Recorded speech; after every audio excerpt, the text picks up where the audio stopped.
sou a Camila Lopes, nós somos uma família de imigrantes vivendo na Flórida e hoje eu vim contar um pouquinho pra vocês sobre como a gente descobriu que o Arthur era autista. Vocês me perguntam muito isso lá no Instagram e hoje eu vim contar um pouquinho pra vocês. Claro que eu tô passando a minha experiência pra vocês, não é um diagnóstico pra vocês fazerem em casa, tem que procurar um profissional o quanto antes, porque quanto antes começarem as intervenções, melhor é o desenvolvimento da criança. Então, vem ver tudo que eu tenho pra falar. Oi, gente! Eu sou o Arthur. Eu tenho 3 anos e 8 meses. Eu sou muito expressivo. Eu sou o amor da minha mamãe. Eu ainda não falo com a boca, viu? Porque ele fala muito expressivamente, não verbalmente, muito bem. Eu te amo. Eu te amo. Eu te amo. Eu te amo! Gente, lembrando que isso aqui não é um diagnóstico, tá? Eu não sou profissional. Eu vou apenas contar a minha experiência, como foi com o Arthur, como a gente descobriu, quais foram os primeiros sinais. Até os 10 meses, mais ou menos, 10, 11 meses, eu não tinha notado nada de diferente no Arthur. O Arthur teve todo o desenvolvimento normal. Desenvolvimento de fala, ele balbuciou, ele falou papai, ele falou Isa. Ele falou algumas palavrinhas, ele sentou, ele engatinhou, ele andou, ele teve todo o desenvolvimento normal até uns 10, 11 meses. Depois disso eu comecei a notar alguns pontos, tá? Eu vou começar a citar pra vocês alguns pontos que eu comecei a notar, mas eu não vou saber falar exatamente em que época eu percebi isso, tá? A primeira procura que a gente fez foi quando o Arthur tinha 1 ano e 10 meses, mais ou menos, que foi quando eu definitivamente falei: ele tá com atraso na fala, tem alguma coisa de errado com ele, vamos procurar ajuda, tá? Eu, como toda mãe, tive muita insegurança. Eu me neguei do diagnóstico no começo. Na verdade, quando foi diagnosticado, eu já estava super preparada, mas antes disso eu me preparei. Eu não queria aceitar que tinha alguma coisa diferente com ele. Eu dormia e acordava esperando o dia que ele fosse fazer aquilo que ele não estava fazendo, que ele fosse se equiparar às outras crianças. Então, por isso eu demorei até 1 ano e 10 meses dele para procurar ajuda, e teve a questão da pandemia também, enfim. Mas ainda assim procuramos dentro de um prazo legal. Tem muitas famílias que procuram depois dos 3, 4 anos, e aí o desenvolvimento da criança é bem atrapalhado, bem prejudicado com isso. Primeira coisa que eu notei é que o Arthur não atendia o chamado do nome. Ele era pequenininho ainda, brincava e tal, e eu chamava ele pelo nome: Arthur, Arthur, olha aqui a mamãe, Arthur. E ele não olhava. Um dia minha irmã comentou isso comigo, no dia eu falei, achei que ela tava maluca e não quis comentar muito sobre o assunto, falei que não, que eu achava que era normal. Mas na próxima consulta com a pediatra eu perguntei pra ela, falei: eu tô achando que ele não olha pra mim quando eu chamo ele pelo nome, eu queria saber se eu devo procurar alguma ajuda. E a pediatra disse que não, que tava tudo normal, me tranquilizou, que era pra eu ficar tranquila. Até fiz um teste na hora. Eu falei: Arthur, Arthur, Arthur, ele não olhou. Aí ela falou: Arthur, a mamãe tá te chamando. Aí eu falei: Arthur, e ele me olhou. Nesse momento ela falou pra mim: tá vendo? Tá tudo normal. Você só precisa parar de chamar ele toda hora sem nenhum sentido, porque ele já sabe que ele não precisa te olhar. Você chama ele tanto que agora ele já sabe que ele não precisa atender o seu chamado. Quando você chamar ele, dê alguma função.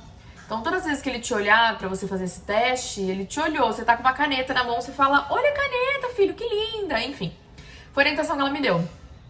E nada mudou, gente. Eu comecei a fazer com função e assim... Oi, filho! De 30 vezes que eu chamava ele, uma ele olhava. E eu percebia que algumas entonações faziam ele me olhar. Ainda assim, até hoje é assim. Eu falo Arthur, ele não olha. Eu falo Arthur, com um tom mais bravo, ele me olha. Porque ele percebe, pelo tom da minha voz, que algo está acontecendo. O que acontece de verdade nessa questão do chamado do nome, eu não vou saber cientificamente explicar pra vocês. Mas o que eu entendo sobre isso é que autistas não sabem exatamente a função das coisas. Das palavras, dos brinquedos. Então, quando ele ouve Arthur, ele está ouvindo, ele ouve muito bem. Ele talvez até saiba que Arthur é o nome dele. Mas ele não sabe que essa palavra Arthur solta, eu estou chamando o Arthur. Eu sempre dou o exemplo que o Arthur sabe que eu sou a mamãe dele. Mas quando ele quer alguma coisa, ele me pega pela mão. Ele não sabe que a palavra mamãe tem a função de me chamar também. Enfim, o chamado do nome foi a primeira coisa que a gente percebeu, tá? Que eu chamava e ele não atendia. Outra coisa que eu percebia muito é que o Arthur era muito desligado quando ele tava com algum brinquedo que ele gostava. Ele pegou um brinquedo que ele gosta, aquilo chamou a atenção dele, ele ficou ali brincando, pode morrer de chamar, fazer barulho, fazer várias coisas. A gente fazia vários testes que via na internet, chacoalhava brinquedo perto, chacoalhava brinquedo longe, ele não olhava se ele tava focado no que ele tava brincando. Outra coisa muito pontual foi que Arthur não bateu palma antes de 1 ano e pouco. Então, na festa de 1 ano dele, ele não sabia bater palma como a maioria das crianças. Arthur nunca mandou beijo, Arthur nunca deu um abraço quando você pediu um abraço, Arthur nunca replicou as coisas. Se eu ficava, um beijo, ele nunca replicou. Muito de vez em quando ele olha bem na minha boca e tenta imitar o movimento, mas nunca fez nada disso. Arthur nunca deu tchau, Arthur nunca mandou beijo. Ele não fazia repetições. Nada que a gente mandava ele fazer, ele repetia. Ele até prestava atenção em algumas coisas que eu tava falando, mas percebia os movimentos e nunca repetiu. Outra coisa também pontual, lembra que eu falei lá no começo que o Arthur falou papai, falou Isa e aprendeu algumas coisas? E de uma hora para outra o Arthur regrediu. Ele desaprendeu tudo isso. Foi uma época muito pontual também, que eu percebi algo muito diferente nele. Ele falava papai, ele falava mamãe, ele falava Isa e de repente ele não fala mais. Essa regressão de aprendizado também é muito comum para autista.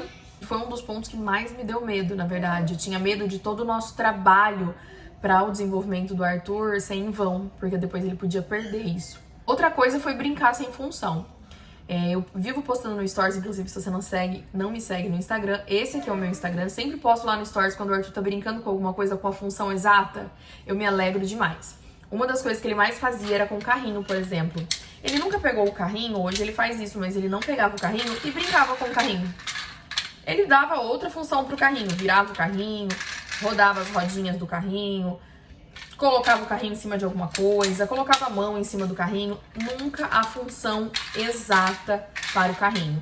O Arthur, como eu disse, nunca deu tchau, e poucas as vezes que ele deu tchau, ele fazia esse movimento, olhando para a mão, que também era um movimento bem específico dele. Esses são alguns pontos que às vezes eu tô falando algumas coisas que nem tem a ver com autismo, mas eu estou dizendo tudo o que eu reparei de diferente no Arthur. Ele corria bastante também sem direção. Corria, brincava, sorria sem nenhum estímulo. Às vezes estava correndo e sorria sozinho pro nada, chorava sozinho pro nada, corria de um lado pro outro, não estava correndo para alguma coisa, estava correndo sem função, sem direção. Ele também rodava bastante, mostrei isso no Stories ontem. Hoje eu já entendo que é mais pra se regular, mas ele sempre rodava, brincava muito de rodar, ele faz isso até hoje. E muitas das vezes roda quase até cair. E muitas das vezes roda com um equilíbrio inacreditável. Roda e para andando em linha reta.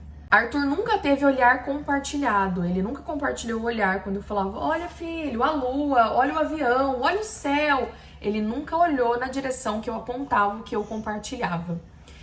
A questão do contato visual, muitas das pesquisas que eu fazia na internet dizia para que um dos testes era ver se a criança fazia contato visual. Arthur sempre fez contato visual, ele sempre parava para olhar nos meus olhos quando eu falava com ele. Claro que focava alguns segundos, até hoje é assim, ele foca uns 5 segundos, desvia o olhar, talvez eu consiga chamar a atenção dele de novo, mas ele nunca foca o tempo inteiro no que eu tô falando. Arthur nunca apontou alguma coisa que ele queria. Ele ainda faz isso até hoje.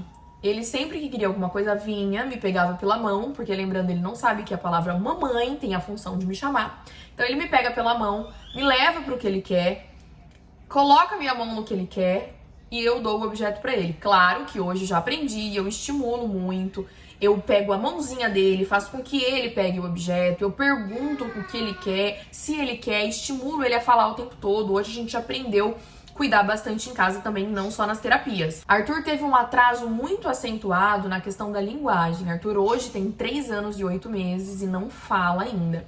Mas a linguagem não verbal, que ele também tinha um atraso, graças a Deus, já foi nivelada. Ele consegue se comunicar não verbalmente muito bem. Ele me leva o que ele quer, ele traz o que ele quer para eu abrir, ele fala para abrir hoje, né, que é o jeito dele falar abrir, que é para eu abrir.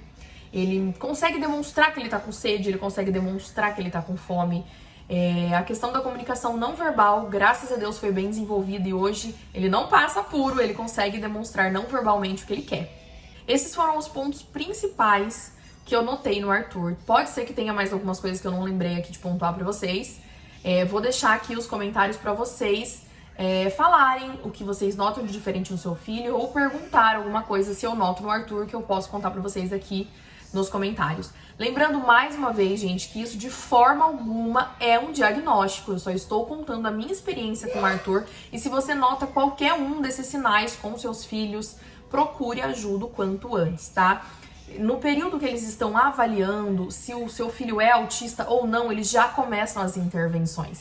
Então, se um dia for diagnosticado que não é autismo, era nada, ou era uma dislexia, ou era um TDAH, ou qualquer outra coisa, as terapias nunca são em vão. Procure ajuda o quanto antes, principalmente se você precisar de ajuda pública, que a gente sabe que não é rápido no Brasil. Aqui nos Estados Unidos também não é rápido, mas demora um pouco mais aí.